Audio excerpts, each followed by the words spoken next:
Welcome back to Levi's Corner. Today we are going to read Pete the Kitty and the Case of the Hiccups by James Dean. Pete the Kitty and the Case of the Hiccups. Hiccup! Oh no! Pete has the hiccups. Hiccup, hiccup! How do you stop the hiccups? Pete asks Grumpy Toad, "How do I stop my hiccups?"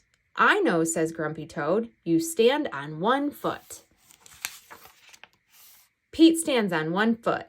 Hiccup! Pete still has the hiccups. Pete asks Callie, "How do I stop my hiccups?" "I know," says Callie. "You stand on one foot and hop up and down." Pete stands on one foot. He hops up and down. Hiccup, hiccup. Pete still has the hiccups. Pete asks Gus, "How do I stop my hiccups?"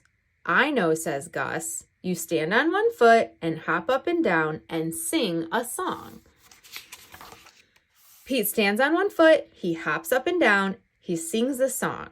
Hiccup, hiccup, hiccup. Pete still has the hiccups.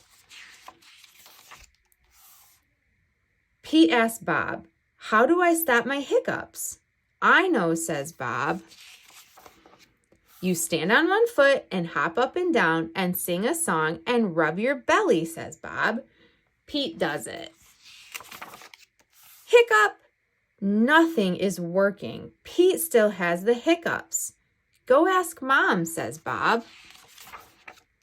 Pete asks Mom, "How do I stop my hiccups?" "I know," says Mom. "You take a deep breath."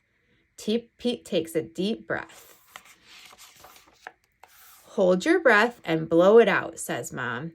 Pete holds his breath. Pete blows his breath out. "That's it?" Pete asks. "That's it," says Mom. Pete waits, and he waits, and he waits. The hiccups are gone. Moms are so smart. The end. Don't forget to like and subscribe for more read-alouds.